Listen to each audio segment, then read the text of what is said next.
Faith Under the Lights podcast. Make sure to subscribe and share. Hey, have you ever been in a grocery store and you see somebody that you've had some issues with in the past? What would you normally do in that situation? I know that sometimes when that's happened to me, I would go all the way around the grocery store just to avoid that uncomfortable conversation, that awkwardness, trying to figure out whether I should say something or they should say something. I would just avoid it at all costs. So, I want to jump right into this today because I think this is something that a lot of us struggle with, whether we realize it or not. Think about the places that we've avoided. Think about the conversations we've avoided. Think about the people that we avoided, all because it's uncomfortable. But what if the very places that we're trying to stay away from are the exact places that God is trying to send us? And so tonight, today, this morning, I wanna look into one simple verse, and this is a verse that over the years, as I've read this book, I've skipped over. Well, I not necessarily skipped over it, but it's just something that doesn't stick out to me until I really started digging into the context of this. John 4:4, it says he had to go through Samaria. And so on the surface, as you read John chapter 4, it's really not a big deal that he had to go through Samaria. But once you understand the context, it kind of changes everything. And so we'll dive into that a little bit. The Jewish people, they didn't go through Samaria. They avoided it. Just kind of like the whole grocery store situation. They would go all the way around. There was tension, there was some bad history, there was division. And so most Jews would actually go around Samaria, even if it took them longer to get to where they needed to go. And so when the Bible says that Jesus had to go through Samaria, it wasn't because of geography, it was because of purpose. And Jesus wasn't taking the easiest route, he was taking the most intentional route. And so, because in Samaria, there's a woman at the well. She's an outcast. She's rejected. She's living in sin, and she was avoiding people just like people were trying to avoid her. And Jesus met her right there. He didn't meet her in a synagogue. He didn't meet her in some comfortable setting, and he wasn't around. Wasn't around a bunch of people that had it all together, right? But he met her in an uncomfortable place, and this is where it hits us, because honestly, we love comfort. We love the safe environment. We love being around people that think like us and look like us and talk like us and believe like us. But Jesus didn't operate that way. He didn't. And there's many stories in the Bible where he just doesn't operate in the comfortable setting. He went where people needed him. And even when it was uncomfortable, even when it was unpopular, and even when it broke cultural norms, as it does here in this situation that we're talking about.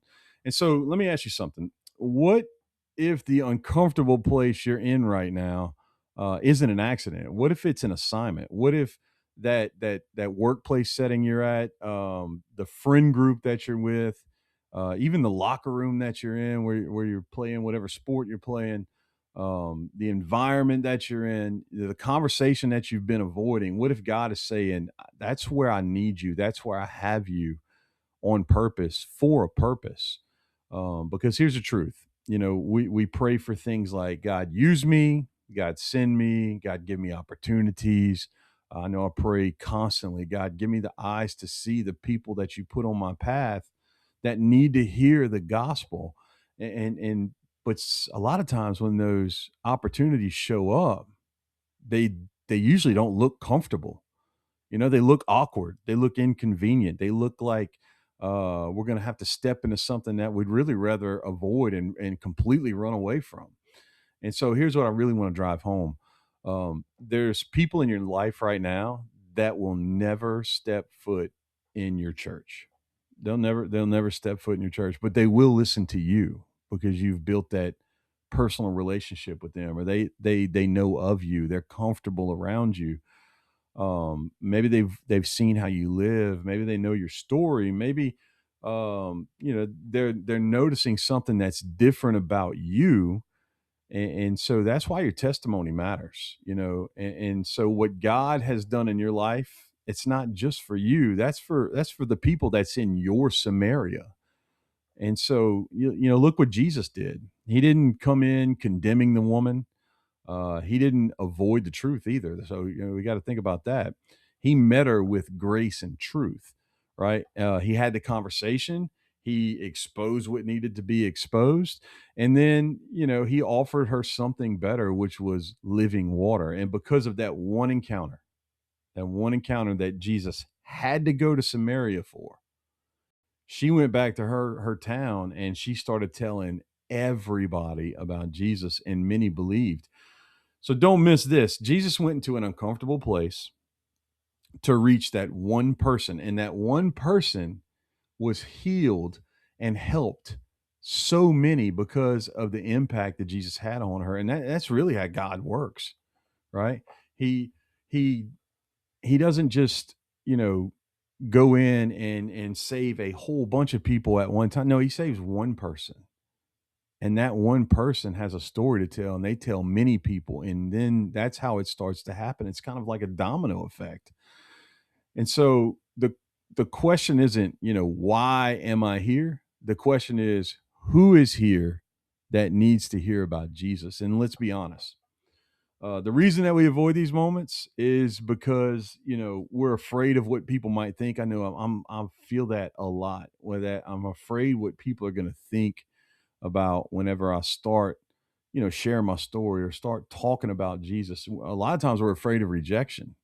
I know there's been several times where, especially early on when I was trying to, get the gospel out, and through my stories and through my testimony, when people wouldn't want to talk about it, that would really, really bother me. Or they would say, "Oh, I don't need to talk about that right now," or they would just, push me off. Or they would just completely ghost me. That's happened before too, and it's been some of my closest friends, right? And so and then maybe we're afraid of doing the wrong thing. Maybe we're afraid that I might say the wrong thing, or I might get the biblical context of it incorrect.